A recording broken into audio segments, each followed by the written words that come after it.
Welcome to Sinful's Horror Stories. I hope everyone had an enjoyable week and has an even better weekend. Sit back, relax, enjoy, and stay sinful.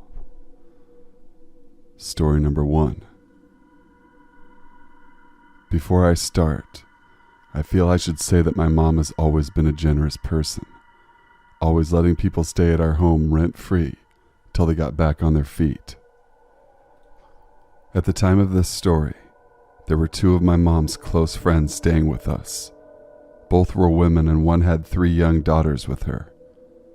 Adding the guests, my parents, my younger brother and myself, there were 9 people living in a 1-bedroom apartment. I was 7 years old when this happened. I remember all of us kids being very sick from the flu, so we were all knocked into a deep slumber on the living room floor and sofas. It was 2:30 a.m., and my mom, along with her 2 friends, were just arriving home from their night shift. One of my mom's friends, Elena, had gone directly into our garage, which was where she was temporarily sleeping. The garage had no direct connection to our apartment and could only be accessed from the yard. Not 5 minutes after they had arrived home, there was a knock on the door. My mom and her other friend Sylvia quickly became silent. Who could be knocking at 2:30 a.m.? At first they thought it was the taxi driver, who they were good friends with, coming to return something they had left in the car. So my mom went to open a small 6-inch by 6-inch peep window the door had. Through the metal screen she could see the shadow of a man that definitely wasn't the taxi driver. "Who is it?" she asked. "Open the door," said the man. Taken aback by the man's request, my mom told her friend to go wake my father. She then turned back to the man and asked again who he was and what he wanted. The man simply told her in a calm voice to open the door again. "I'm here to cure the children," he said. My mom began to freak out. How did he know we were all sick? My mom turned around to look at us sleeping in the living room. Startled, she turned back around as the man spoke again. My mom had had enough. "Open the door. I have the medicine the children need to get better." My mom had had enough. She screamed at the man to fuck off and leave, closing the peep window and making sure the doors were locked. Sylvia was now back in the living room telling my mom that my dad wouldn't wake up. He was an alcoholic, you see, so he was drunk asleep and would be good for nothing in that certain situation. Just then a knock came from the window situated over one of the sofas. Both Sylvia and my mom froze, turning to where the sound came from. "Open the door. The children need their medicine," came the man's voice, now sounding more impatient than ever. "Go away or I'm calling the police," my mom yelled. Too afraid to pull the curtains back and give the man a clear view of me and the rest of the kids. "You can't stop me from giving them their medicine. He sent me here," the man explained. "Who sent you here?" my mom demanded. "Our Lord. Now open the door. The children will die if they don't take this medicine," the man taunted. My mom then told her friend to call the taxi driver and ask if he could come back, since he couldn't have been too far away. My mom then screamed through the window, "We're calling the police." "Go ahead," said the man. "Our Lord will have his way." "Why are you here? Who sent you?" my mom demanded, trying to sound brave and pissed, when in reality she was terrified. "Our Lord sent me. The devil," the man softly explained. "Now let me in. The children are sick and I have something to make them better." My mom lost her shit right then and there, and just as her friend had hung up with the taxi driver, she screamed at her to call the police. That's when she heard the man outside let out a taunting laugh.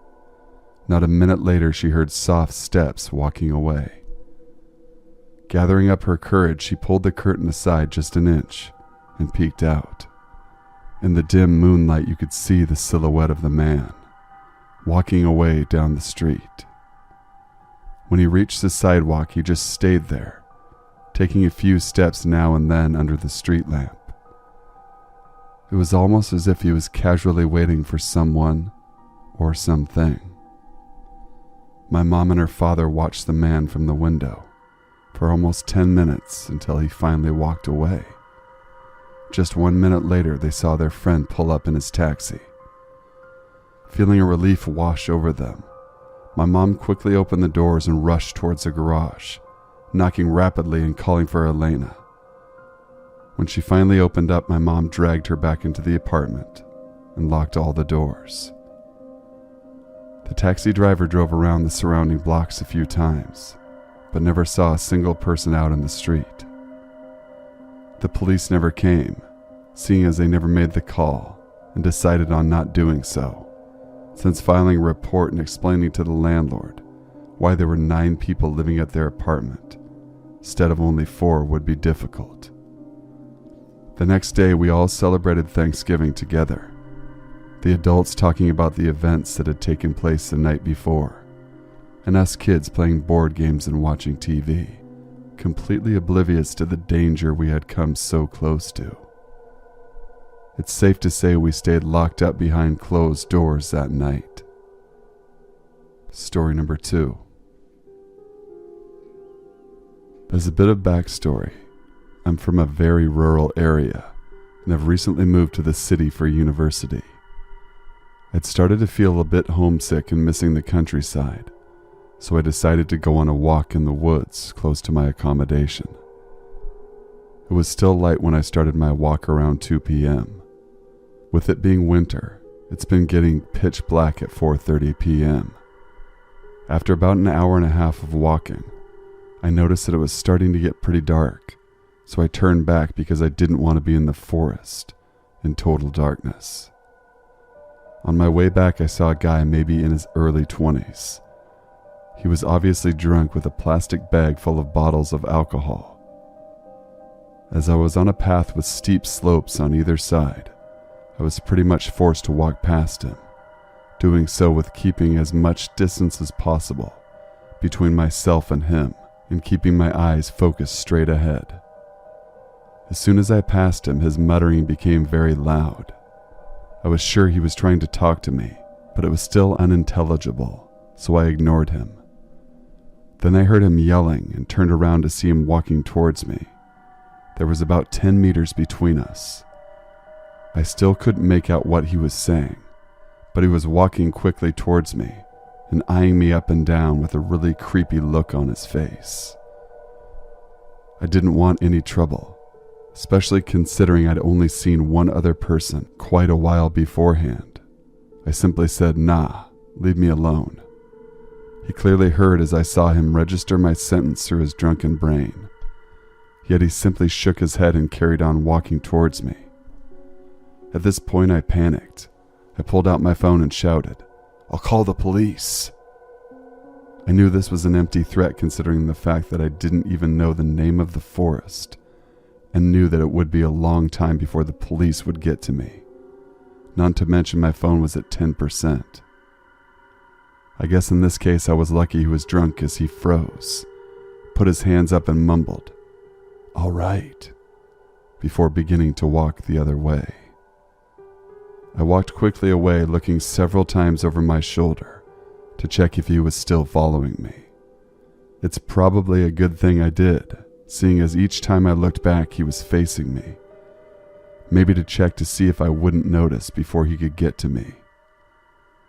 Like I said, this could have been nothing, and have simply been a harmless drunk guy that I blew out of proportion. Either way, next time I go for a walk, I'm fully charging my phone, taking a kitchen knife. Story number 3. I was walking home at about 3 a.m. from a night out with my friends. There are 4 of us. We got into a taxi and just dropped off my last friend, who I will change her name for personal reasons. We'd just dropped off Lola, and as I didn't live too far down from her, I decided to get some fresh air before getting back. Lola asked if I'd be all right and to call her when I was home. I agreed and I started to walk, letting her go inside to get warm. Just as you do, I started walking home.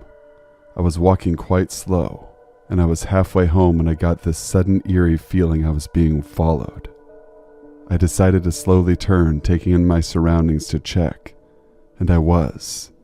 Behind me was what seemed to be a man in all black. I instantly panicked, as I'm a very paranoid person and don't normally see people about at 4 a.m. unless they're doing something dodgy that I don't want to be involved in. I had thought out a whole tactic in my head, thinking about what I was going to do, either pepper spray him and punch him if he approached me. But all that changed once I decided I'd pretend to cross the road and take a better look. As I prepare to cross the road, I see there is a large object in his hand. It shines as the overhanging street lamp lights it up, and I instantly forget about my tactic and think of the worst being the panicker and overthinker I am. The man stopped when I stopped, but I decided to run as fast as I could into some bushes near the field, down the road passing my home, because I still needed to get my keys out of my bag and unlock the door. And I thought by that time I'd be a goner. I looked through the bushes where I could see the man, and he couldn't see me. He was still running towards where he had seen me last. Then he stopped right in front of me, and indeed holding a knife like I thought. I nearly cried, but I knew he was too close, he would hear me. He then carried on down the street, looking both ways, still trying to find me. After what felt like hours, but was only 5 minutes of waiting, I got my keys out of my bag, stood up, and didn't even look back once. I got to my door and quickly unlocked it with shaking hands. I got in and slammed the door, waking everyone, but I didn't care. I burst into tears in my family's arms. They called the police as soon as they could understand what my quivering lips had to tell them. The police searched and found no one. I'm absolutely gutted they never found this man who was out to harm people. There was a report a day after that some woman had been attacked and stabbed not far from where I was hiding in the fields, and the report said it was a man in all black. I still fear going out. Creepy man with bad intentions. I hope we never meet again. Thank you guys for watching and listening. Please be sure to leave a like, comment, share, and subscribe for future content. The Christmas season is right around the corner, and I sure would love to feature true horror stories of the Christmas kind all throughout the month of December. Please take the time to put some stories together for yours truly. Email your true scary stories to thesinfulsavant@gmail.com. Till we meet again, stay sinful.